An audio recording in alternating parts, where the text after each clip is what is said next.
One.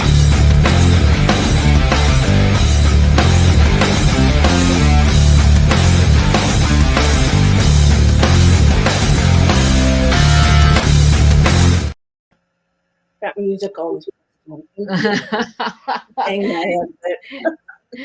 Anyways, welcome everyone to Drinks and Dialogue, the talk show where Carla and I talk politics and drink booze. Cheers. I'm Grace. I'm Carla. And today the topic, maybe the topic has become a little overblown, but the way that it's been worded on social media right now is, did Mark Carney just label Trump's America as a national security threat to all Canadians? Let's see what he said.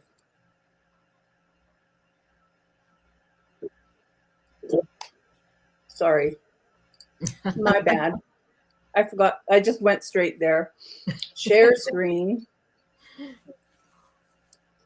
Okay. There we go. Tariffs are not the only American policies that are threatening our economy and our society. They're also threatening the safety of our communities. Criminals are taking advantage of irresponsible American gun laws and their weak border enforcement to bring illegal guns into Canada. Large American online platforms have become seas of racism, misogyny, anti-Semitism, Islamophobia, and hate in all its forms. And they're being used by criminals to harm our children. My government will act. So while the Prime Minister doesn't actually use the words national security threat, he is very definitely taking aim at all the ways that the U.S. harms Canada and that Canadians have known for a very, very long time and Canadians have spoken about since this whole mess started after the inauguration. Mm-hmm. And my understanding, and just so people understand why we're making a big deal about whether or not he said those words, national security threat, is my understanding, what I've been told, is that if, in fact, we do actually designate the U.S. a national security threat, it would grant us the authority to implement a range of measures, including increased tariffs and sanctions, because we would want to do it legally, stricter border controls, digital regulation, and diplomatic measures, which would be reevaluating bilateral agreements, including those related to defense and trade.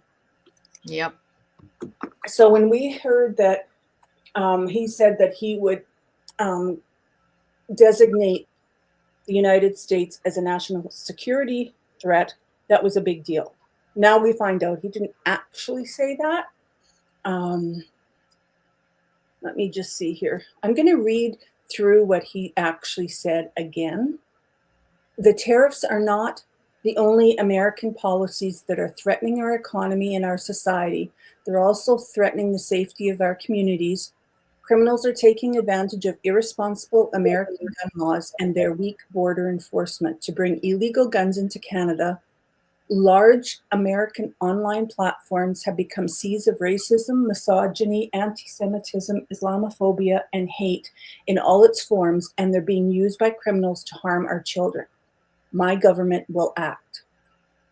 And then he goes on to talk about announcing his plan to fight crime, etc. I think this just kind of takes it up another level internationally, in that he's actually saying what Canadians have been thinking for, like you say, since this began. We've been saying, as soon as we heard that he was rationalizing tariffs by saying that our borders were too weak, we were just like shaking our heads going, what the hell? Like, no, it's the other way around. We're getting the influx of guns. Like, you guys aren't getting guns from us. So the influx of guns and drugs is going the opposite direction. And that was always a sense of frustration for me, like to hear him talk with, oh, we're letting drugs into America. No, it's the other way around. So he's actually just now said what Canadians have been thinking. Hmm. Yes, very much so.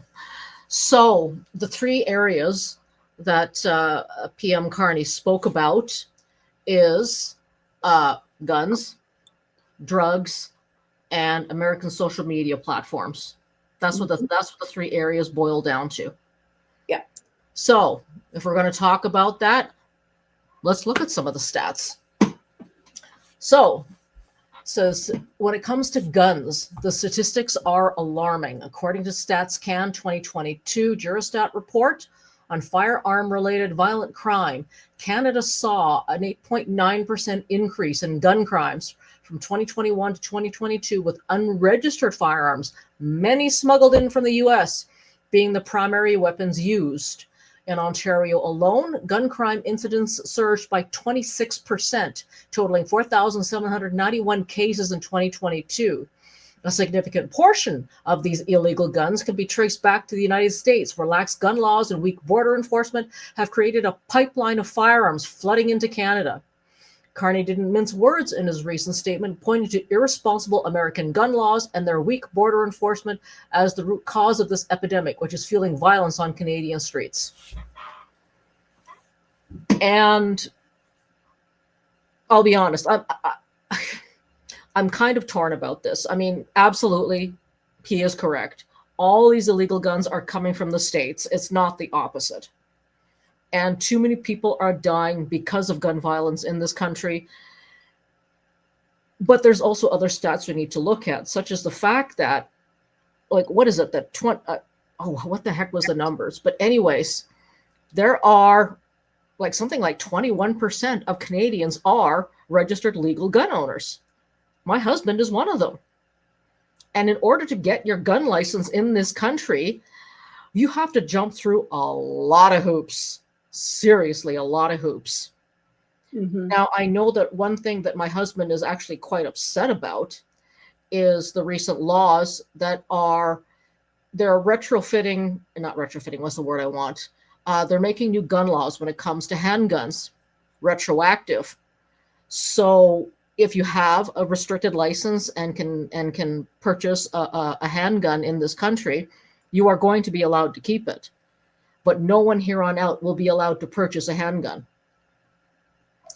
Now, as I say, given how strict our gun laws are, I mean, it all stems back to if anyone who does not have a registered gun license has a handgun, it's because that handgun came in from the US. Oh, yeah. Yeah, I think that we need to be careful when talking about changes to the gun laws in Canada. I think they're pretty strict as it is. And They are. The fact that you can't go into Walmart and buy a gun and walk out with it that day puts us at a whole different level than the US. Most of the states. I don't think that there is a need for stronger gun laws. I think that we need to continue enforcing the laws that exist, continuing to have strict repercussions if people are caught with guns that they're not legally entitled to have, and basically enforce what we've got already. Mm-hmm. Yeah, and I must admit, I do agree with that.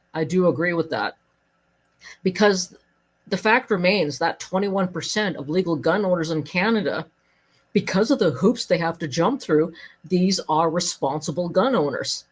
People like my husband, people like my brother-in-law, and their friends. I mean, they go to the range and they shoot targets and stuff like that, and they have great fun doing it. And that's fine. That's not something that I'm particularly thrilled about. But I never worry when my husband goes to the gun range. Yeah. Nothing's going to happen there. Yeah. The owners of these gun ranges, they are responsible individuals. And they are getting tarred by the criminal element that are bringing those guns across the border.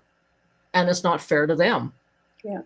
Now, he does mention about the Indigenous being allowed to keep their guns as is, and I agree 110% with that, because they do actually use it to fend for themselves. Well, and not only that, but I don't think that we have the right to say that they can't have guns if they so choose to keep them and they are using them. Yeah. Like I don't know what the actual laws are, but I don't think it's up to us to tell them what to do about their guns.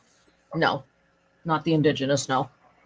So, yeah, I mean, but as far as coming over the border, yeah, as far as coming over the border, he goes on to talk about how they're going to put more people on the border to try and stop the influx of guns and drugs coming through, which I think is a great idea. I think it is a step towards really, how do I word this without sounding inflammatory?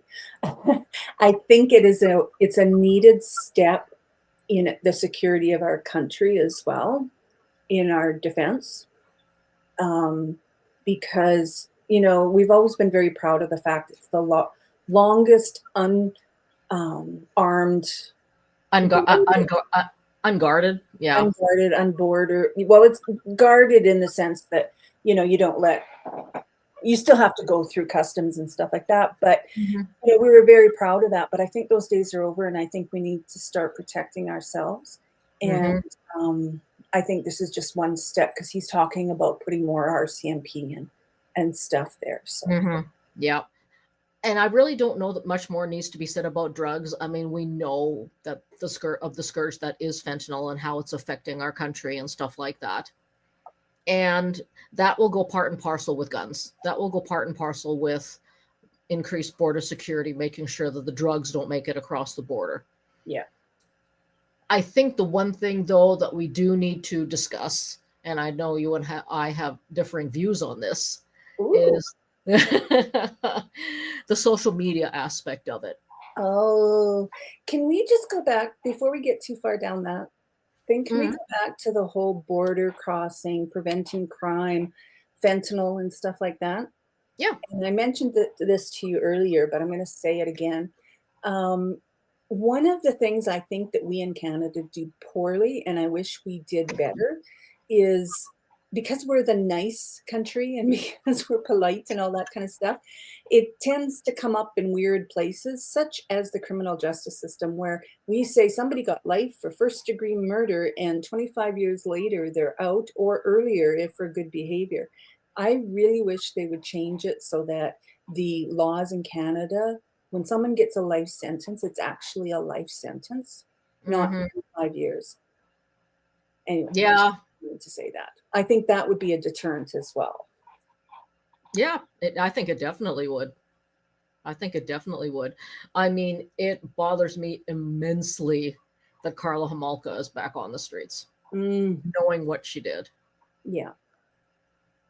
Yep. And for those of you who don't know who Carla Homolka is, you can Google her, but her and what's his name? Paul Bernardo.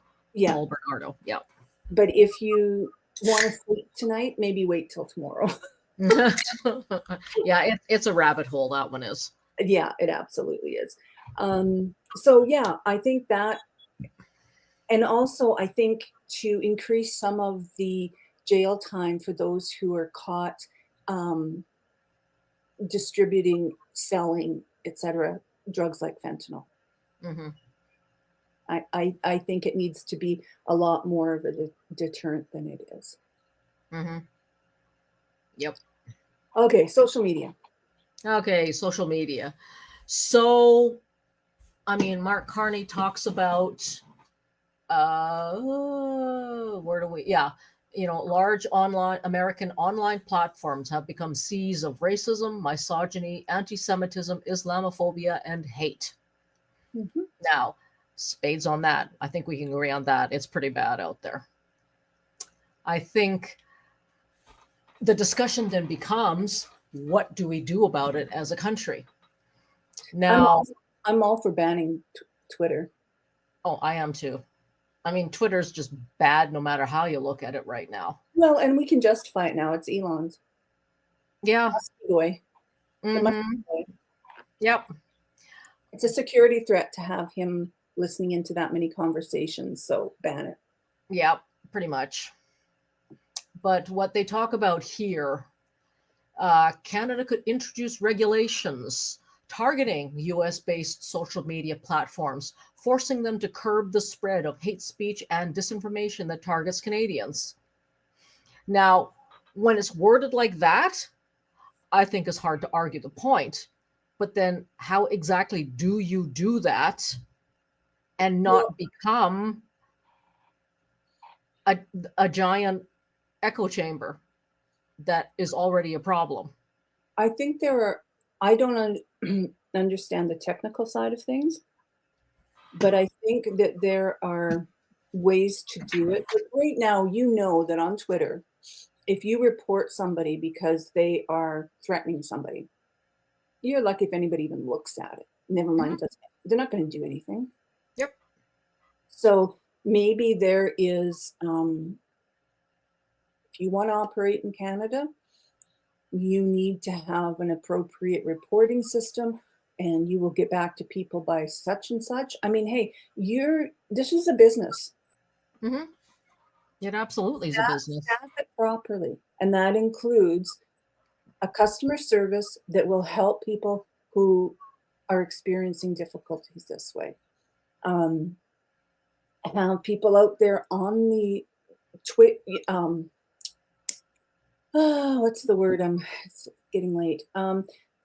Have certain words brought to their attention where they can actually go, oh, that's a whatever word. Let's take a look at what that post looks like. Oh, no, that's okay, way it goes.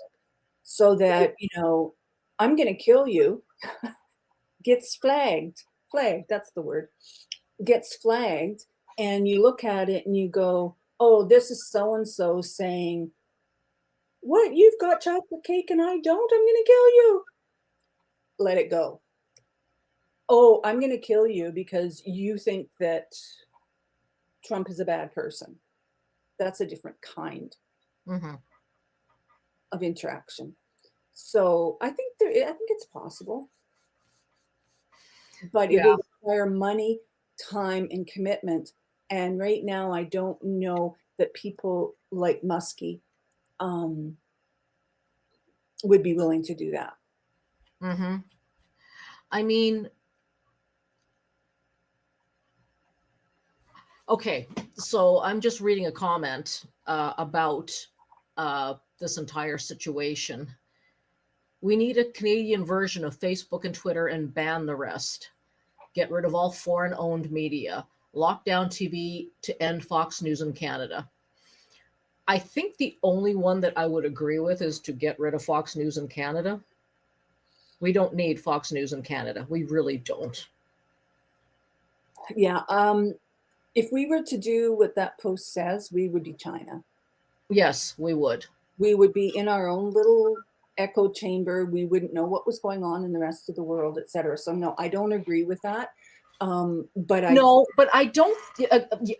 Okay, yeah, and you're right. Like, I don't agree with as strict as what they are suggesting in their comment.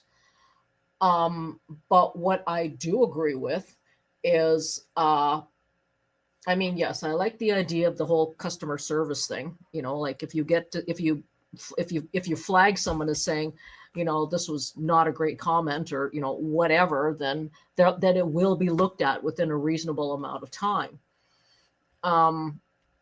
But something that they mention here too is, I mean, we need better regulations to monitor all the social media platforms. Well, I suspect in the future, I don't know how far into the future, but in the future, they're going to look back at this time, and this is going to be seen as the Wild West of social media. Yeah.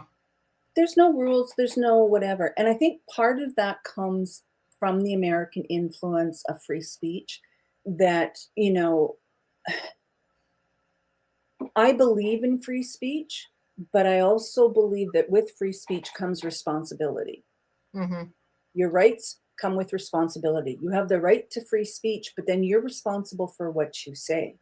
And I think that is missing, and it has been what I notice in the States is that there's a great emphasis on rights, but you never hear about responsibilities. Absolutely. Right to bear arms, but they shouldn't be made to be responsible when they do.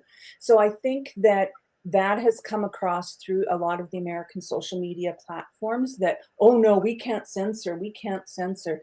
Well, there's a like, I'm all for dissenting opinions, and you can argue, you can debate, you can exchange ideas, but you don't need to make somebody an other, dehumanize them, threaten them, call them horrible names, et cetera, et cetera. There has to be something, there has to be some parameters put around it. Yeah, yeah. But the thing is, though, is that in order for that to happen, like in order so that you don't see the name calling, that you don't see the othering, that you don't see, all the other things that you mention, the only way to prevent that from happening is for there to be very strict regulations in place. Now, as I say, I'm not talking banning them outright, but okay, like as another example, I mean, it appears, and keep in mind, I'm only saying appears because I have no proof to back this up, but it would appear that at least on Facebook, that some of the more vocal left-leaning, as we say, Facebook pages, like they haven't been banned from Facebook, but Facebook has changed up their algorithm so no one can find them. I mean, I'm thinking Heather Cox Richardson by the most. I mean, she's an American historian, actually. Like that's her job. She's a historian. But she talks about what's happening today. What did Trump do today, or whatever, and then she goes back and she uses an example from 50 years ago, 100 years ago, 150 years ago, 200 years ago, and about why that changed, like why the laws as they were 200 years ago, what changed because it wasn't working, and how we're seeing that again. She's a historian. That's all she is. She's comparing what's happening now with what's happened in the U.S.'s past. Mm-hmm. But because what she is saying is very critical of the Trump administration, because the whole Make America Great Again thing is just, from a historical standpoint, that kind of isolationism does not work for a country's economy. She's calling it out, and now she's being, as I say, she's still on Substack. You can still find her posts on Reddit, that kind of thing. But yeah, like she's been muted on Facebook. And in my books, that's completely unacceptable. Everyone has a right to say what they need to say. But I think where I differ with you when it comes to free speech is that I prefer the Canadian term freedom of expression. Because there are limits under Canadian law. There are limits to what you cannot spout off hate speech in Canada. You will be charged or, whatever. Whereas, of course, in the US, free speech means free everything. Yeah. And so just by adding that little tweak in Canadian law, in the Canadian Constitution about, with the exception of hate speech, it makes people think, or at least you hope it makes people think before they say it. Now, obviously, it does not work under all circumstances. Yeah. No, I think Canada should just really, we have enough smart people that should be able to figure a way out that they can set up parameters and guidelines. If you want to be in Canada, Mm-hmm. this is the regulations you have to follow. Yeah. No, absolutely. And the thing is, and you talk about, how many smart people we have here in Canada. I mean, I can't find it right now. But anyways, I mean, it's like a number that absolutely blows my mind. So Canada is the most educated country in the world. 56% of Canadians have a post-secondary either degree or diploma of some kind. Yeah. Whereas in the US, 54% of the population cannot read past a grade 6 level. That is frightening, and that is allowed to vote. Well, unless you're a married female. Yeah, that's a good way to put it. You don't want to get crazy now. Yeah, but I mean, why is a country that is so wealthy, okay, ignoring the $36 trillion debt they have for the time being, why is a country that is the reserve currency, has the biggest military, has the most nukes? It's priorities. Yeah, it's just like education noticed- is an afterthought, and I'm sorry, a country can't function like that either. Yeah. I noticed you made a face when we were listening to Mark Carney speak, and he said the cornerstone of Canadian whatever is, what was it? Order. Oh, peace, order, and security, he said. Order and security. And you kind of went, yeah, because that is not what it is. It is peace, order, and good government. Okay. But that said, he did clarify it like 2 sentences later. Yeah. That good government can only happen when there's security. Well, and I think that, that's something that has really stuck with me, and I think I mentioned this in one of our videos. It's really stuck with me about the difference between America and Canada being life, liberty, and the pursuit of happiness, peace, order, and good governance. Us. Yeah, absolutely. In the States, it's about me and my rights. And in Canada, it's about what is best for everybody, or the majority of people, or however you want to frame that. And I think that's why I find the rise of the Maple MAGA in Canada so disturbing. Well, and I mean, I'm not going to say that this is 100%, obviously, but I mean, when you run into the Maple MAGA on Facebook, I mean, you can see them coming a mile away. And I must admit, I don't do it anymore because I don't want to get involved in those kind of conversations. But I have in the past, I'll go and creep their profile. And yeah, guess what? At least here in Alberta, guess what? Yeah, they work oil patch. Yeah, they're a quote unquote rig pig. Yeah, they're a carpenter on a refinery, blah, blah, blah. I mean, my husband is an anomaly, and he has told me this. He works, like he is a surveyor. He works industrial construction. He builds refineries, and he is an anomaly as a liberal. Yeah. Because most construction are not. But something that my husband has also said is that when it comes to construction, strong backs of small minds. I won't tell my dad that. who worked at, he was a carpenter at outside of Fort Saskatchewan there, at Dow or whatever. Yeah. But I mean, NDP. Yeah. But as I say, I mean, like, my husband has been harassed for being a liberal. Yeah. So he doesn't even talk politics anymore because it just makes his work that much more miserable for him. Well, and I have just gotten to the point where when it comes to MAGA, if they haven't figured out by now, when they are faced with fascism, when you have a president who is deporting people without due process, who are legally in the United States, when you have a president who is ignoring Supreme or court decisions and directive court orders, if you haven't figured things out by now, you're willfully ignorant. And I back to the lack of education.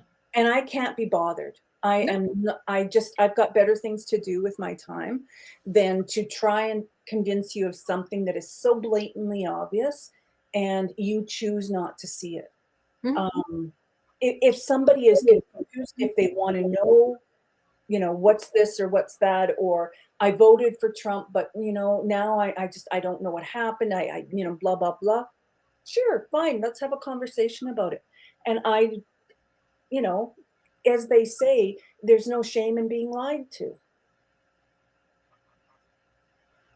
But if you are hardcore MAGA, Trump is God, Mm-hmm. I haven't got time to talk to you. Mm-hmm. Yeah, pretty much. Yeah. Pretty much. And as I say, the existence of the Maple MAGA just goes against everything that Canada represents. Yeah. It goes against everything that Canada represents, and their existence just. Well, and it's unfortunate because as a spillover, like if there was some way we could stop this at the border, that we could stop MAGA at the border, because I've never known a time. I mean, politics is always divisive. I don't care what generation, whatever. To some extent, it's always divisive. However, I don't think in Canada I have ever seen it as divisive as it is now, where people are so angry and full of so much hate for somebody who doesn't think the same way as them. Yeah. But now this is actually something interesting that I read earlier today, and as I say, like I could not tell you who said it or whatever, but the general gist of the comment was, and it was one of the pollsters, and they're talking about like what they're essentially talking about is that when you're polling people, when you're polling Canadians nowadays, they're seeing something they have not seen in a great many years. People are not voting for fear. Canadians are voting for hope for the first time in a very long time. I hope it stays that way. I do too. I mean, we've got 2.5 weeks now before the election. Yeah, and Carney's numbers are starting to go down. But yeah. And that could be entirely why this whole security thing came up. that was the question I put in. I didn't get any responses. I put it on a Facebook group about, so any thoughts as to the timing of this? Yeah, well, and that is my thought to the timing of this, is that they're responding to the fact that the Conservatives are creeping up. Now, there was no way that Carney and the Liberals were going to be able to hang on to that massive lead over a 5-week period. It just wasn't going to happen. Yeah. But even though the parties themselves are sort of getting closer again,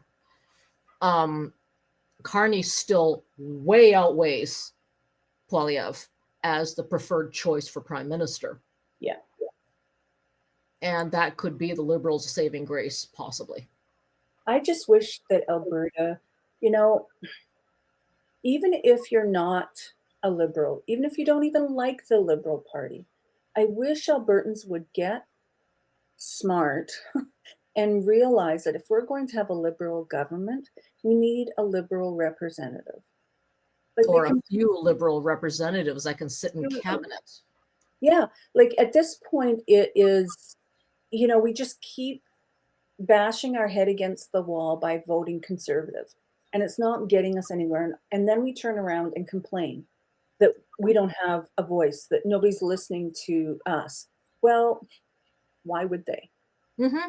Well, and this is the difference between, Alberta and like Quebec, for example. I mean, Quebec figured out decades ago that if they wanted to get their way with anything, their vote had to be bought. Their vote had to be bought.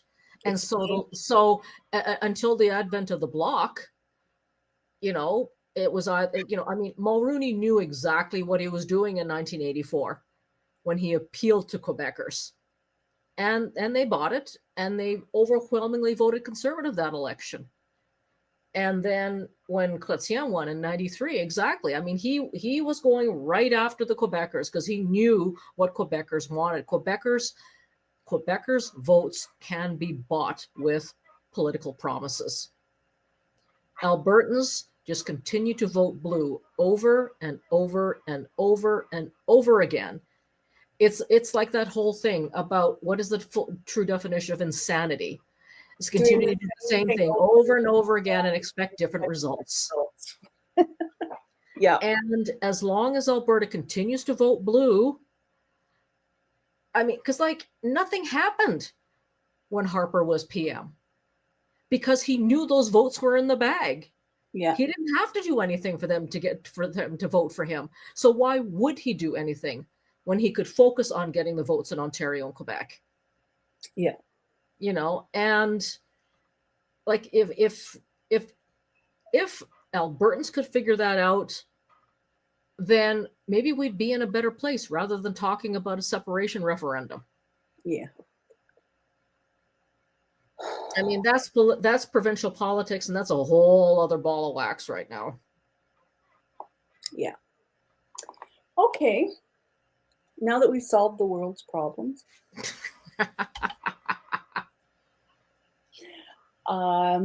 what's our next video going to be about? Oh, let's see. Well, I don't know. Let's talk about Alberta and separation. Or why don't we, while it's still federal election time, why don't we compare the platforms of the Liberal and Conservatives? I'm not going to do NDP because it's not worthwhile. But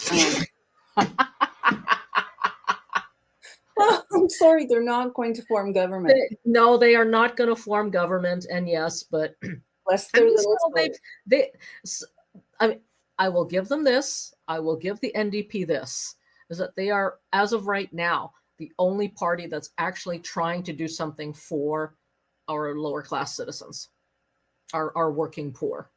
They're the only ones that have promised anything that can help them. But that's always been the case. Well, it's easy to promise when you know you're not going to form government. Yeah, exactly. So yeah, I was thinking we can do like housing and energy and healthcare and all of that kind of stuff. Yeah, sure. Yeah, sure. You're funny. Okay, well, that's it for tonight. And don't forget to subscribe and like and comment and all of those great things. And if you have any thoughts on what we've talked about, leave them in the comments. Bye-bye. Okay, bye all.